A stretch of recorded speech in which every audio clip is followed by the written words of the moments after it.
Hi, my name is Sol Soler, and I'm a philosopher and I'm a physicist. And I'm particularly interested in the subject of consciousness. So probably you found this podcast on the Consciousness Forum on Reddit, where I've actually been posting a lot recently, presenting a new scientific theory of consciousness. And if you're someone who spends time on our consciousness on Reddit, you will already know that consciousness is a big scientific mystery, one of the biggest scientific mysteries, and it would be considered at the moment an unsolved mystery in science. There are lots of proposed scientific theories, but no theory thus far presented has convinced people that it's definitely no theory has become accepted, and consciousness is still considered a mystery. I think that would be fair to say. And I have a new scientific theory of consciousness. And I have written the basic principles for this theory, and these are the basic principles of the physics, what I call the physics of consciousness, the mathematical physics of consciousness. So I've written the basic principles of this theory, and I've posted those on Reddit, and there's been a lot of discussion, a lot of different feedback, and I've also posted a audio essay on this YouTube channel where it's a long audio essay, it's an hour and a half long, and in that essay I put forward a long scientific proof of my theory. And this podcast, this is the first episode, the introduction episode, for a series of lectures. I think in my mind is maybe 6 or 7 lectures, I don't know, approximately, all hopefully about 45 minutes long. But I did a rehearsal yesterday and I went longer for this first episode because I have no script. I'm just going to explain the theory from first principles, and I think I can make things more clear if I do that without a script and have a more conversational explanation of the theory of consciousness. Okay, but of course that means I don't have a script, which means I might hum and haw a little bit as I gather my thoughts and think up examples. I like to think up plenty of examples of experiences of consciousness you've had and different experiments that can be done and that have been done. So yeah, there's an hour and a half proof of my theory that you can listen to on this channel. I think it's called The Truth About Quantum Mechanics and Consciousness. Yeah, The Truth About Quantum Mechanics and Consciousness. That's an hour and a half long. I posted that a while ago. But that's quite technical, and these lectures that I'm going to give now are going to be an informal explanation of the theory and proof of the theory as well as a guide on how to use the principles for the physics of consciousness, and yeah, justification and proof of the theory basically. So this is the first introductory episode where I'm going to just briefly outline the theory basically and make a few other points, and then in the next episode I think I'm going to talk about quantum mechanics in episode 2. Then I was thinking episode 3 would be the technical scientific definition of consciousness, because of course for a true scientific theory of consciousness we need a valid logical definition of consciousness, a scientific definition of consciousness that we can build a theory upon. So that, I was thinking of leaving the definition. You might think, oh, you should start with the definition first. But I think it's better. As I've got a vague plan in my head, and that plan involves, at the moment, not talking about the definition until episode 3, the scientific definition of consciousness. Then after episode 4 will be applications of the theory to the rest of science and the world. That is, using my theory and its principles to explain human conscious physiology. That is how the different, for example, I'll explain how we understand conscious vision, visual perception, using my theory. How we understand hunger and taste, and explaining lots of different conscious phenomenon using my theory and its principles. Okay, so that's a brief introduction to what this is. So, mysteries. Consciousness, as I said, is a mystery, and quantum mechanics is a mysterious branch of physics, which is to say that quantum mechanics is very accurate, as in we can predict the results of experiments very, very accurately with quantum mechanics, but we don't have a very satisfying interpretation of quantum mechanics. That is, the scientists that came up with the initial interpretation of quantum mechanics, that is Einstein and Niels Bohr, primarily Niels Bohr actually, Einstein, Niels Bohr, Schrödinger, those guys, they were all troubled by the interpretation they're philosophically troubled by their interpretation of quantum mechanics they came up with, which is called the Copenhagen Interpretation, which basically says that all quantum matter or quantum entities, particles and things are intrinsically probabilistic. So they were all troubled by that, but that was the only interpretation they could come up with at the time.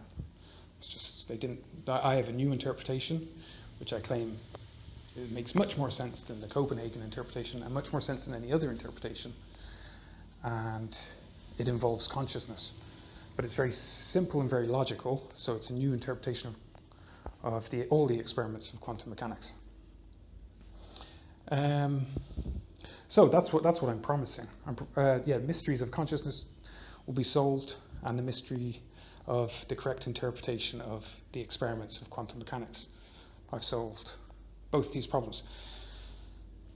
Now, when I say I've solved it, what do I mean? I mean I've constructed a theory from first principles that makes sense, logical, intuitive, scientific sense of quantum mechanics, and logical, intuitive, simple, and scientific sense of the phenomenon of consciousness. So actually quantum mechanics and consciousness are actually twin mysteries, and if you solve one, you solve the other, as you'll see. So I've put together a theory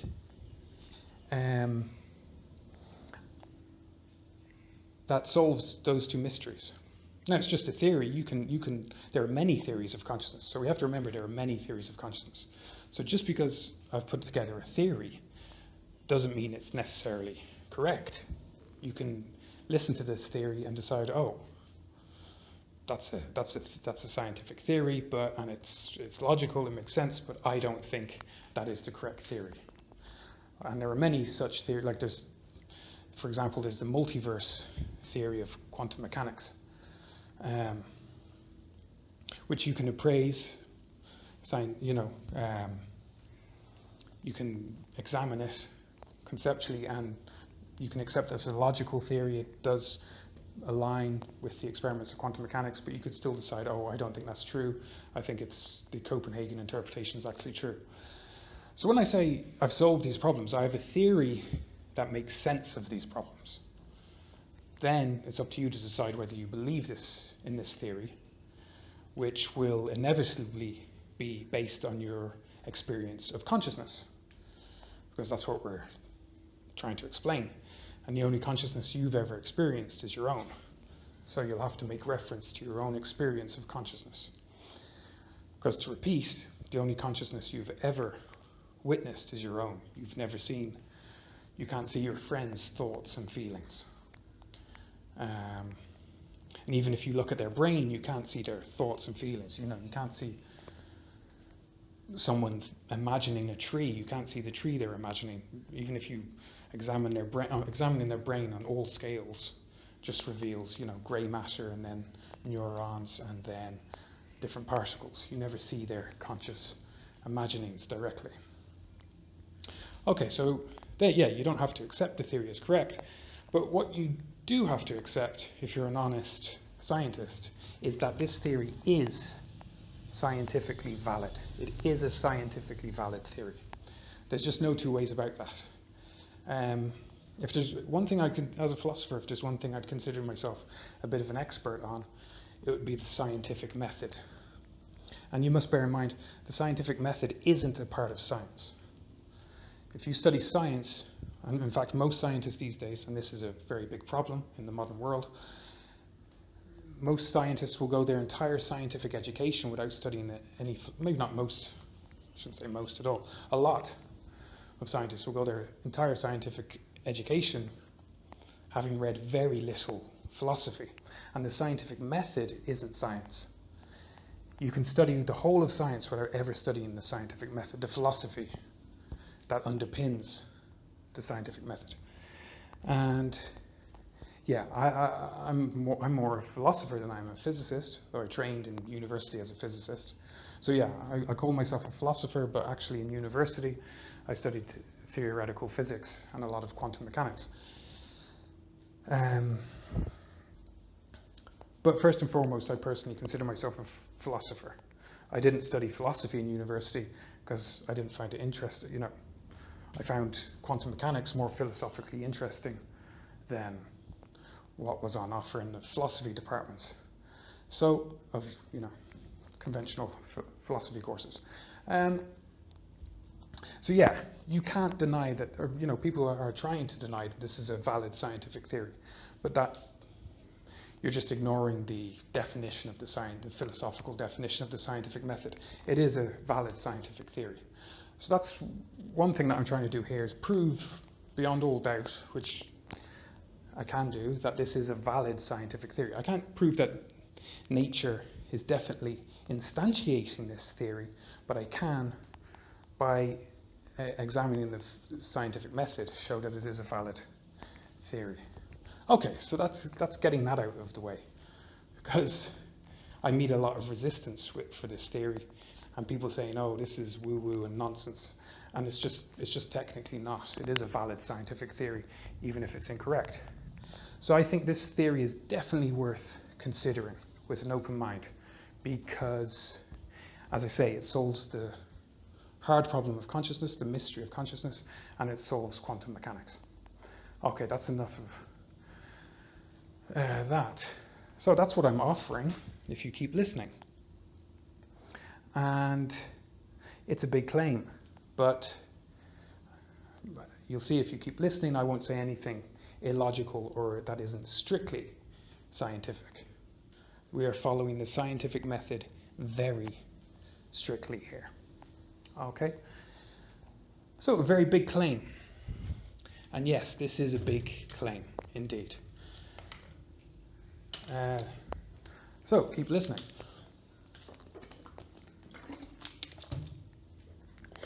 Now, so before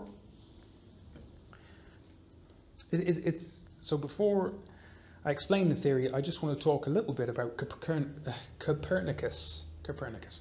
So, Copernicus made for a revolution, a scientific revolution.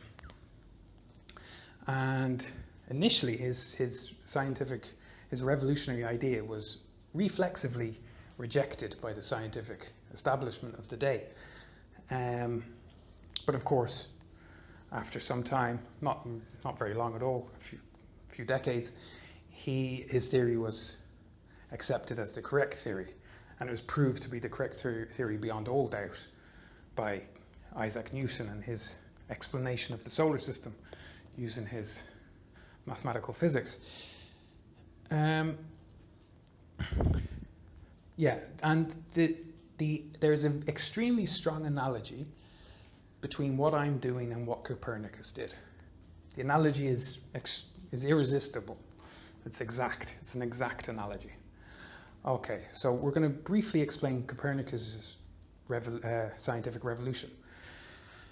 Before Copernicus, and I'm sure you know this, most everyone knows this, but very briefly, before Copernicus, everyone thought this Earth was in the center of the solar system and that the sun and all the planets revolve around the Earth, with the Earth in the center.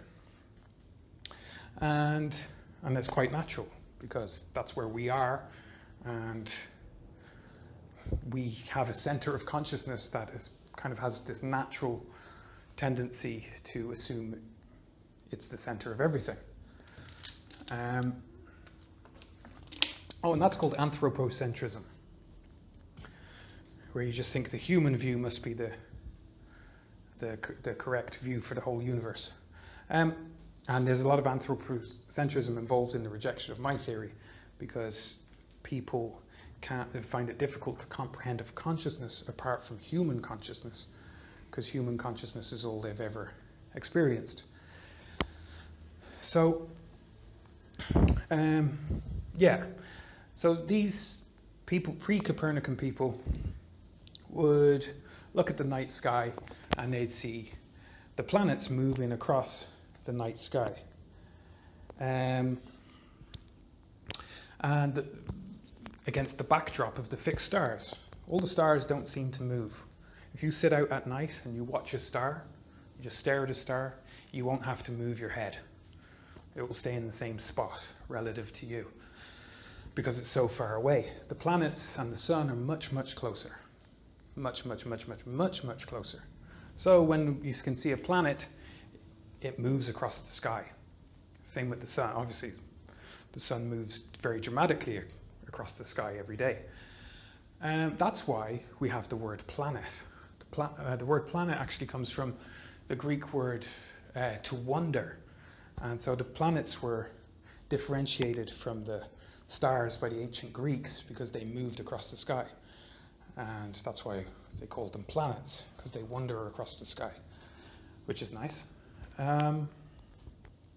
So yeah, these people, pre-Copernican people, would look at the way the planets and the sun moved across the sky and would try to then, based on watching them move, would try to work out how they were moving, what paths were they following.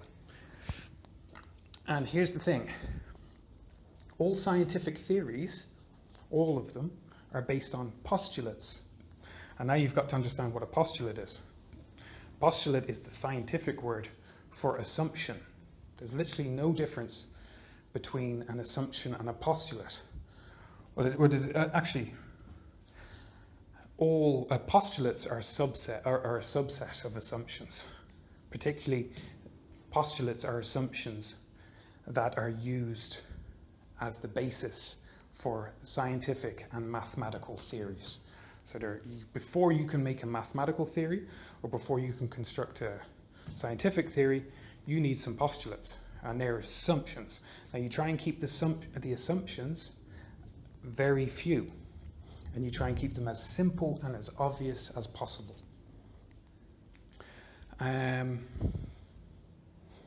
You don't want a lot of assumptions. You want as few things that can be doubted as possible in your theory, or a few things that, and so they have to be the most obviously true assumptions.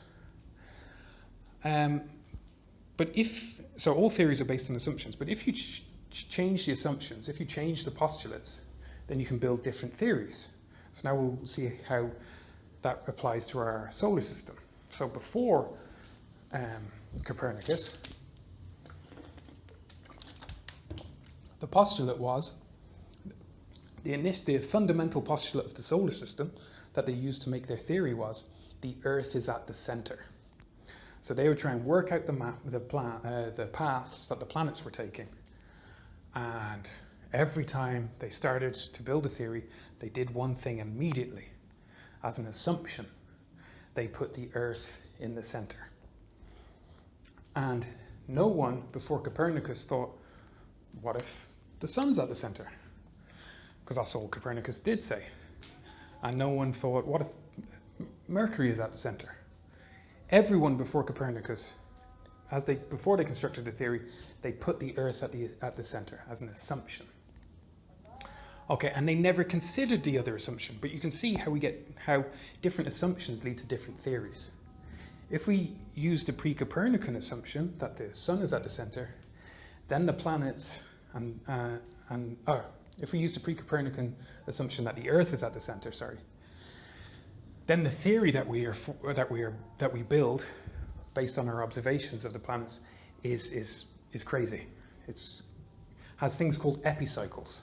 It means that the planets don't just go around the Earth in a simple circle or simple ellipse. They revolve around the Earth, but they also spin around. They also make smaller orbits as they orbit. So they're doing not just orbiting the Earth, but they're spinning around. They're doing another orbit as they orbit, if you can visualize what that is. And not only that, to make the model accurately predict the motions of the planets, it's not just even 2 cycles. There's cycles on cycles on cycles, which are called epicycles. Okay, you should check out the Thalemic. It's called the Thalemic theory of the solar system. You should check it out, and you should see that it's an absolute nightmare. It's convoluted, it's uneconomical, and yeah, it's horrible. It's a mathematical nightmare. But that's what because they assumed that the Earth was at the center, these ancient astronomers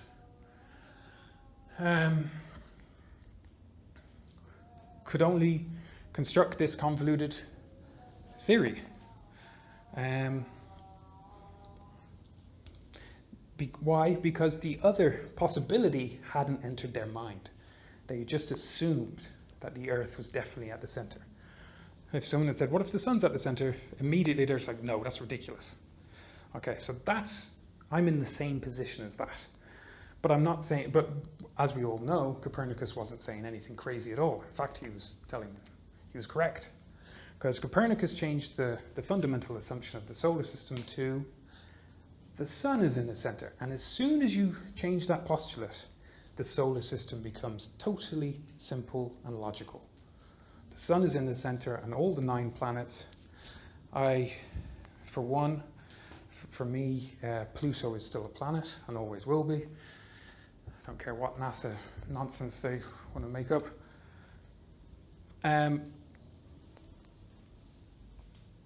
What was I thinking?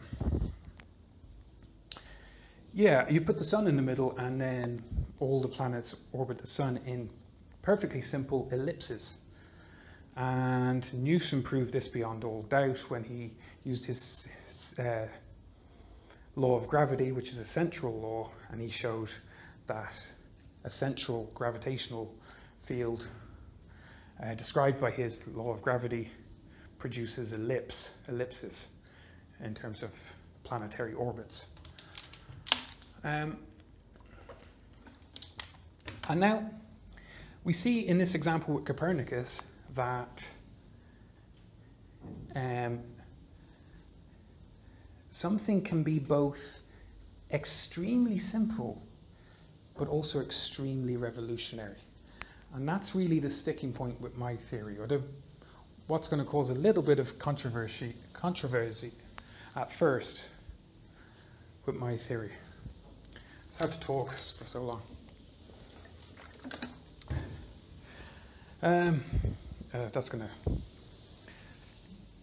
That's definitely going to inspire a comment telling me not to bother then.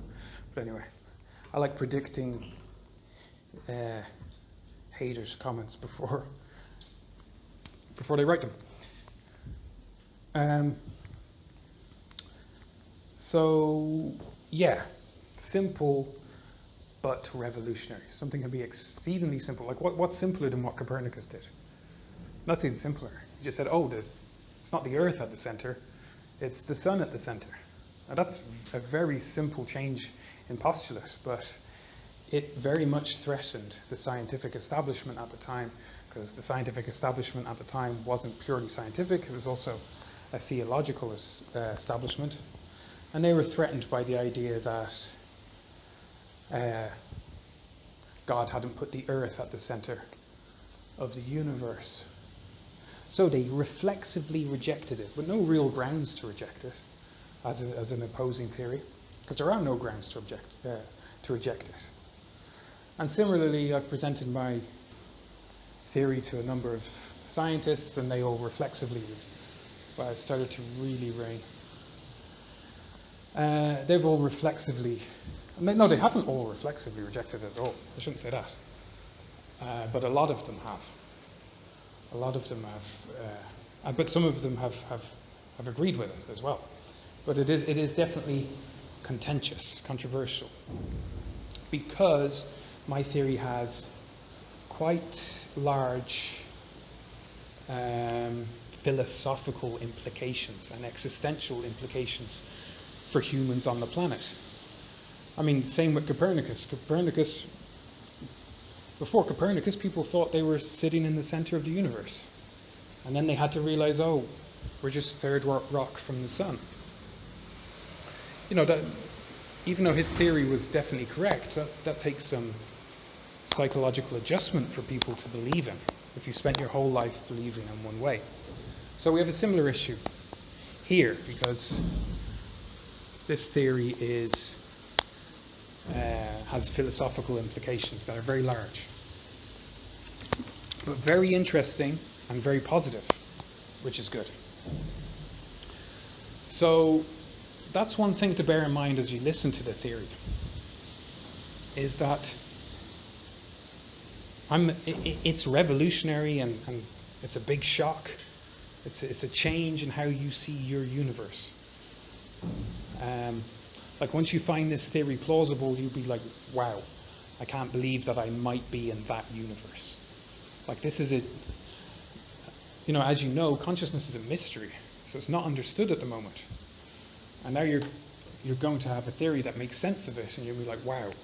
Because the theory is plausible, you're going to be like, wow, I could actually be existing in that type of universe. And that takes, and you know, consciousness is so fundamental to our experience as humans. In fact, it's all we experience. That, you know, it's psychologically very pertinent as well. Okay. But do bear in mind, because you might just find yourself just reflexively rejecting the theory. And just bear in mind that just because something's revolutionary, like Copernicus's change in postulate, doesn't mean that it's illogical or anti-scientific.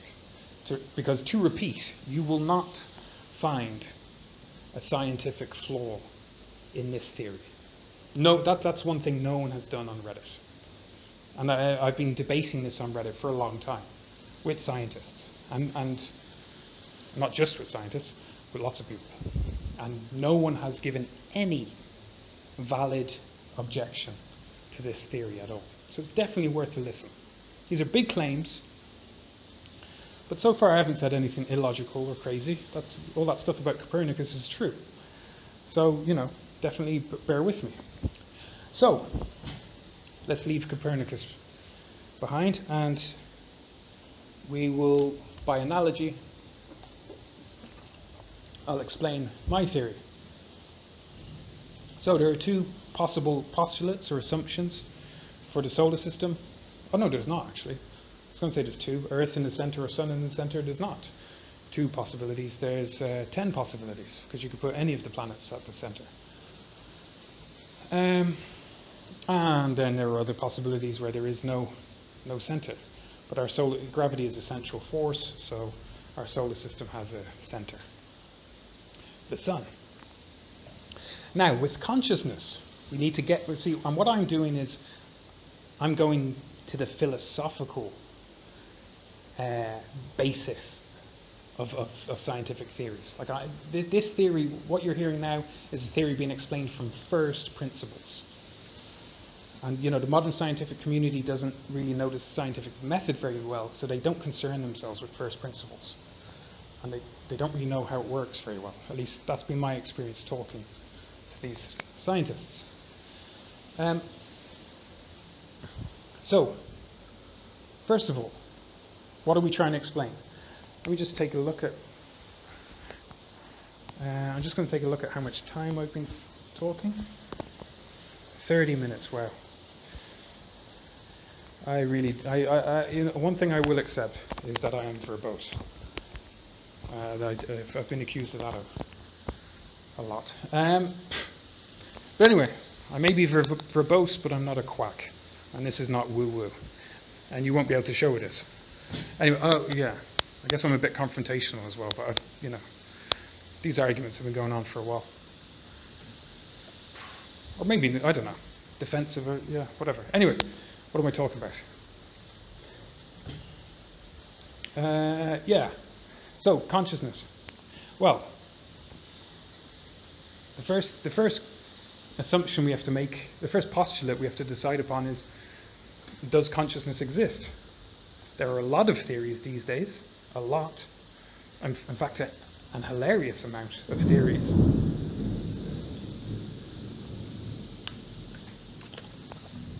Some sound effects. There are a lot of theories these days where built on the assumption that consciousness doesn't exist, which is quite remarkable because all the scientists that come up with these theories are conscious, you've got to imagine. But anyway. So you can remember, we're thinking about the fundamental assumptions to build a theory on. So you have to decide, does consciousness exist? My theory says that consciousness, yes, does exist. That's the first thing. And I think we can say that's a reasonable assumption because I'm consciously thinking of these words and saying them, and you're consciously hearing them and reflecting on them. So, first of all, consciousness exists in this theory. And then there are two and only two possibilities. And remember, we are trying for a scientific theory of consciousness. Now, according to science, all that exists in the universe is energy, energy can become matter, energy can become particles, and then particles can become atoms, etc. There's energy, and there's matter, and there's space-time. Energy and matter exist, and in fact create space-time. There's nothing else that has physical existence in modern science. That's all that there is. So, for a scientific theory of consciousness, we want to explain it in terms of science, which means we wanted to explain consciousness in terms of energy, which was all that was created in the Big Bang. Nothing else was created. You're made out of energy. I'm made out of energy. Everything is made out of energy. Energy existing in space-time, as these things are defined in science, space-time being defined technically by Albert Einstein in general relativity. Now, so we're assuming consciousness exists, and we're assuming that everything in the universe is formed out of energy and exists in space-time. Because again, we're being totally scientific. Now, then, with regards to consciousness, so we're assuming consciousness exists now. Now consciousness exists. Why? Because I'm conscious and you're conscious. So we prove, our conscious belief that we're conscious proves that consciousness exists, at least to ourselves. So then there are two possibilities. Either, and there are no other possibilities. Either the energy, and please, this is quite important now, because we're getting to the fundamental postulates. The energy created in the Big Bang either possessed consciousness as an intrinsic fundamental property, or it didn't. There are no other possibilities. Consciousness is either an intrinsic fundamental property of energy, or it's not, or it wasn't, we should say. The energy created in the Big Bang was either conscious energy, having some conscious experience within itself, or it was non-conscious. No other possibilities. Now, if it wasn't conscious, if consciousness, well, because energy has some intrinsic fundamental properties. Those are scientifically defined properties of energy, are intrinsic to energy. That's the nature of energy. That's how energy is. And so it does have some fundamental properties. It had to have some properties, physical properties, at t equals 0. That is when the Big Bang happened. And consciousness either figured among those properties or it didn't.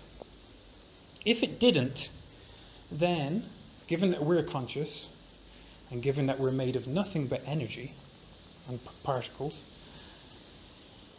at some point, consciousness has to switch on around configurations of non-conscious energy and particles. Okay, and that's called emergent consciousness. That's called emergent consciousness. And those are the most common types of modern theories of consciousness. There are many, many, many, many proposed theories of emergent consciousness. Some are better than others. A lot of them rely on extra dimensions that have never been experienced or measured, extra universes that have never been experienced or measured, and these aren't real science because these things haven't had, it's not even possible. All our measuring apparatus exists only within our 3 normal spatial dimensions. There's no possible way of ever checking that if other dimensions actually exist. But who knows? Maybe in the future.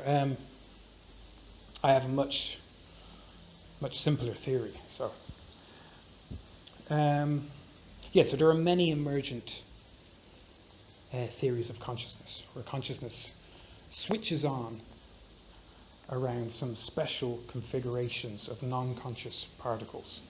So your brain, as we know from science, everything in the universe, everything that has physical existence in the universe, including yourself, is made of physical energy and particles.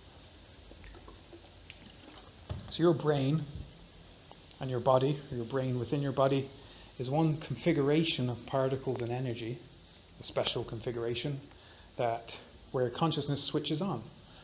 Because that's all your brain is made of, and your brain is conscious. We can stimulate your brain physically and change your conscious experience. Well, neurosurgeons can, or neurologists, whatever. Brain scientists can do things like that. They can stimulate parts of your brain physically, and it will affect your conscious experience. So, those are emergent theories. Now, at the moment, and this is exactly analogous to the Copernican situation, that's the only assumption being considered. Why?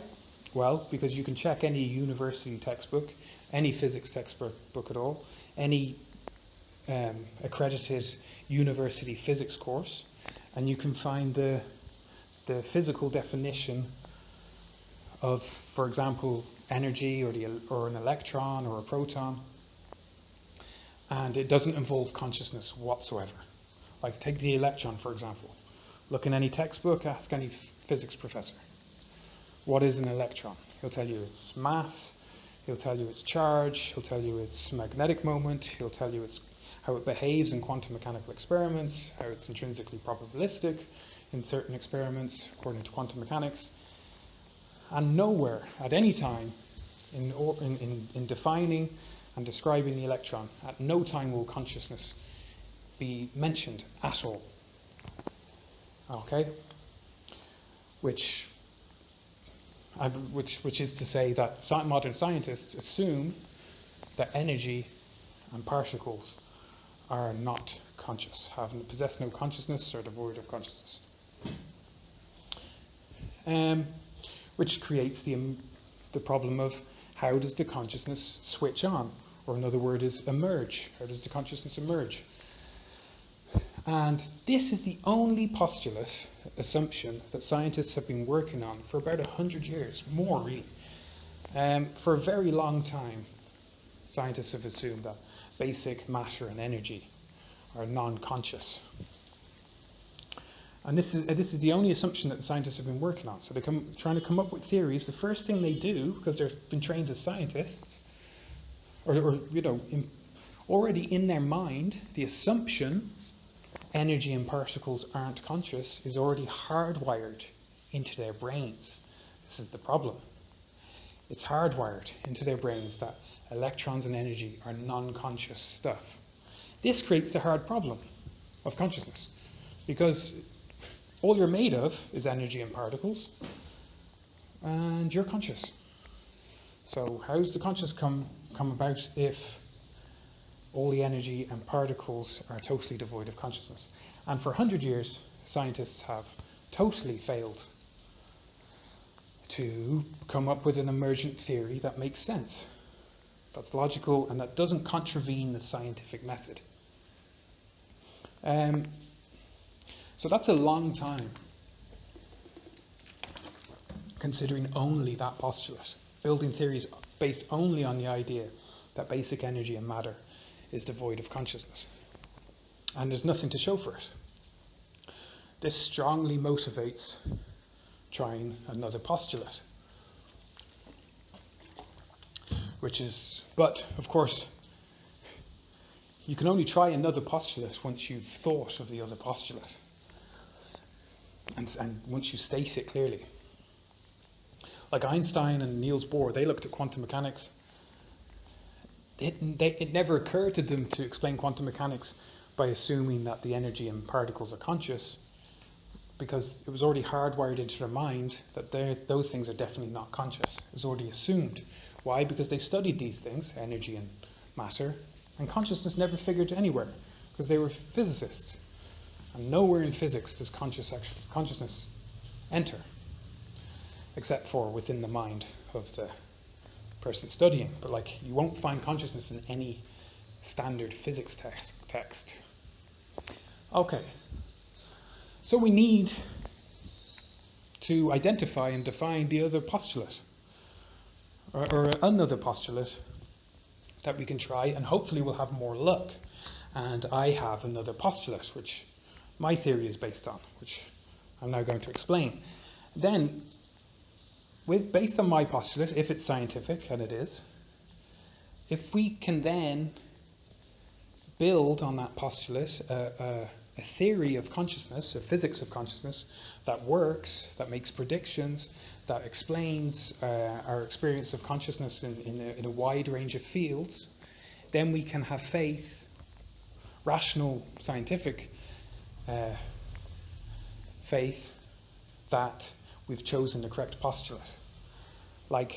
This is basically what the situation is. There are two postulates, and with one postulate, it's impossible to construct a theory of consciousness. But I have a new postulate, and with my postulate, we can construct a simple, logical, and very explanatory theory of consciousness, which is what proves that my postulate is the correct one. It also gives a simple and logical interpretation of the experiments of quantum mechanics, which puts it beyond doubt. And here's the amazing thing. It also aligns perfectly with our experience of human consciousness. That's the amazing thing about my theory. It doesn't just solve the hard problem, make sense of quantum mechanics. It also makes sense of your day-to-day conscious human life. And do bear in mind, and this is very important, the only consciousness you've ever experienced is your own. So all your understanding of consciousness is based on human consciousness. And now I have finally a theory that makes sense of human consciousness and of quantum mechanics, etc. Okay, so now we need to state the fundamental postulate on which we'll base this theory. And that postulate is that the energy created in the Big Bang event at t equals 0 possessed and still possesses consciousness as an intrinsic fundamental property. There it is. There's the new postulate. That is the equivalent of putting the sun in the center of the solar system. Now, this makes for a very simple theory of consciousness, but it has very large philosophical and existential implications. So it takes some time and open-mindedness, and maybe there's some shock coming to view your universe in a new way. Because, like, let's look at a important philosophical implication. This means that the Big Bang wasn't just a physical event. It was a physical event. Scientists, physicists do their best to describe it. As close to the event as possible, the early universe. And it means that the Big Bang event was also a conscious event. That all that energy within itself had some conscious experience at t equals 0. Now, we don't know what that conscious experience is, but that doesn't mean that there wasn't some conscious experience. For example, an octopus is conscious, but you have no idea what it's like to be an octopus. Or a jellyfish even. Jellyfish even stranger. No eyes and, goddamn weird thing. And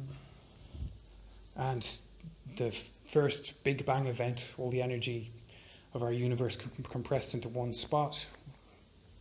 We have no idea what that conscious experience was like at the moment. But what I claim is that the physics of consciousness will help us make intelligent guesses about such questions. Okay. So,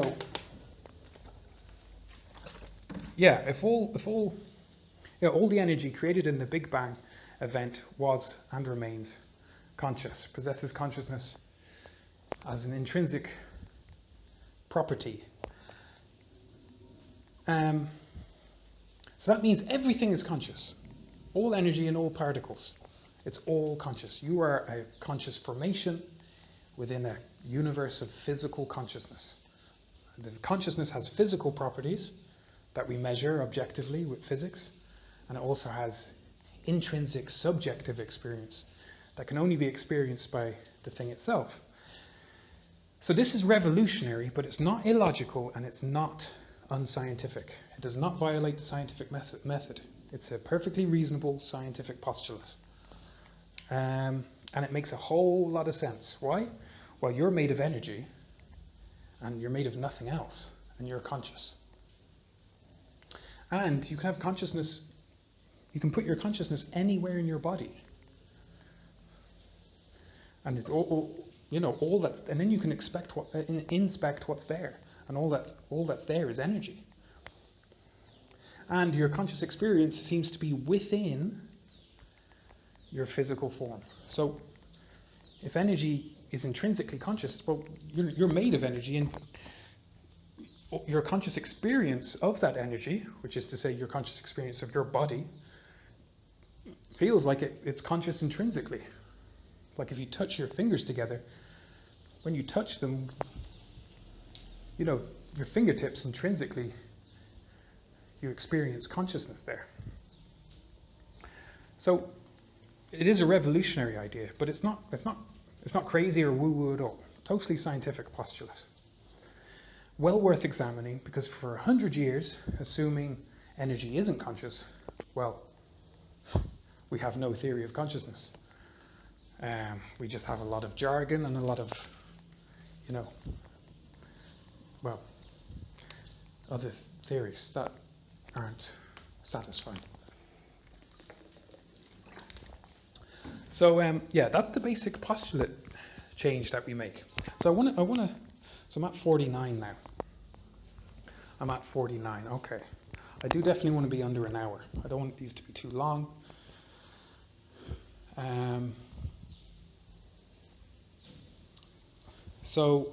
Now basically, in this lecture we've stated the fundamental postulate, and we've explained the hard problem of consciousness, which is how are humans conscious if everything they're made of isn't? And this problem, for 100 years, has proved totally insoluble. So I've said, let's change the postulate, just like Copernicus did. All the energy is intrinsically conscious. Then, it can take on different forms. Now this is true of energy. Unquestionably, that's scientific fact. The energy of this universe can take on different physical forms. Because it can be energy, photons, or it can be electrons, it can be a chair, all these different physical forms. And each different physical form has different physical properties. So you can take, for example, here's a good example. You take carbon atoms, you arrange them one way, and you get graphite from a pencil. Carbon atoms. Arranged in a particular way, you get graphite. You arrange them in another way, and you get a diamond. Now, exactly the same carbon atoms, but the arrangement gives different physical properties. Different arrangements give different physical properties. Now, all I'm saying is that in the same way different physical configurations give rise to different physical properties, different physical configurations also give rise to different conscious experience within themselves. So if you arrange basic energy and atoms into a dog, then you have a dog with its physical properties, and within itself, within the dog's physical form, is its conscious experience of those physical forms of itself. And if you could rearrange the same atoms into you, well, that is a bit complicated. It depends on whether there's a. We won't get into that now, but we can range. What I mean to say is the same electrons, protons, and neutrons are arranged into a different configuration, and that gives rise to your physical form, your physical properties, and within your physical self, your subjective experience of consciousness. Okay? So yeah, just like different configurations give rise to different physical properties, different configurations of consciousness give rise to different conscious experiences within themselves. Okay. So that's the basic premise of the theory. So the idea is this. Energy is the fundamental physical stuff of this universe. Undeniable fact. Undeniable scientific fact.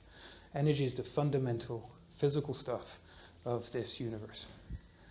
And it can be arranged into different forms. So I like to think of energy as like clay. And then you can take some clay and you can make a cup, or you can take some clay and you can make a plate. And the cup and the plate have different physical properties, and based on their configuration of clay. And you could have the cup and the plate on a table, and you could say, what's on this table? And someone could answer a cup and a plate, but an equally valid answer is there's a quantity of clay on the table. And both of those answers are true, because they're both made of clay. Now, the clay can take on different forms, and the different forms will have different physical properties, but it's still all made from the same clay. So, in my theory, energy is the clay of our universe, and it has all its physical properties, and it can take on different forms, as we see around us, and those different forms have different physical properties, and also within themselves have different conscious experiences. Okay, I'm kind of just repeating the same thing over and over again, which I tend to do, but I just want to be super, super clear, because, you know, as I say, I've been debating this for a while now, and basically it's provable. If we get down to the very basics of science, then I can just prove that my theory is a valid scientific theory, and then it obviously deserves serious scientific consideration. Like, we need to do the experiments that I have to prove my theory. Simple testable hypotheses that will prove my theory is correct. So yeah, I want to get right at the basics, the philosophical basics, the scientific method, our basic postulates about consciousness, which we've done in this lecture, I hope. So yeah, energy is the clay of this universe, and the clay has different fundamental intrinsic properties that it has always had, and consciousness is one of those properties. Now that's a revolutionary idea, but it is also a scientific idea. It's also a simple idea. It's also a logical idea. And we will see in the following lectures that this new postulate makes everything totally clear. No,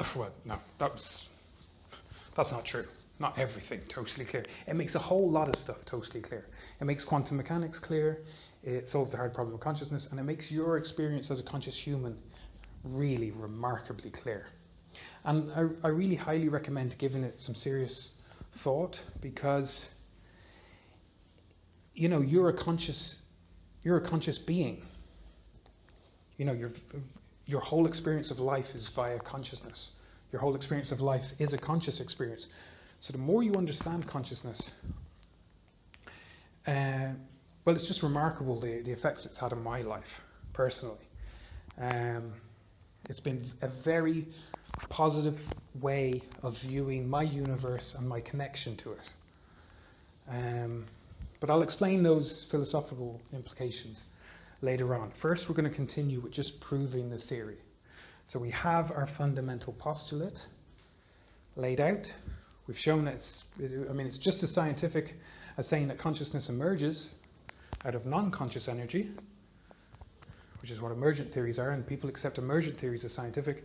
Now we're just saying consciousness is an intrinsic property, and that makes a lot of sense because you're made of nothing except energy and particles, and conscious is intrinsic to every part of you. So, it really seems like your experience as a physical object in this universe is one of being a physical object that is intrinsically conscious. So it makes a whole lot of sense.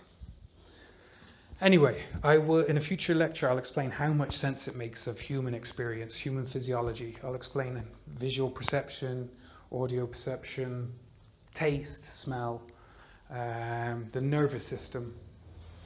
And one last thing I'll say is I don't have the answers to everything. This is a new theory, a new branch of physics, the physics of consciousness. It's brand new. So I'm coming along, ripping off Isaac Newton, who came along with the principles of conventional, non-conscious, deterministic mechanics. He came along with the principles, F equals ma, every action has an equal opposite reaction, the law of gravity, and then he solved a few problems himself, but then classical mechanics or Newtonian mechanics wouldn't be considered complete until about 300 years later. And Isaac Newton himself solved a tiny fraction of all the problems that were ultimately solved by classical Newtonian mechanics. And I'm very similar. I've solved a few problems, and I've got the principles for which we can develop over God knows how long a conscious mathematical model of our universe. Okay, so in the next lecture, so we've solved the hard problem. Our theory already solves the hard problem of consciousness. Doesn't mean our theory is definitely the correct one, but we do have one check mark so far, which is our fundamental postulate does solve the hard problem of consciousness. In the next lecture, we're going to see that our fundamental postulate allows us to give the first simple and logical interpretation of the famously confusing branch of physics known as quantum mechanics. That'll be another check mark against my theory, and no other scientific theory exists that solves the hard problem or that explains quantum mechanics. Okay, so I think that's enough for an introduction. Thanks very much for listening. All the best. Have a nice day.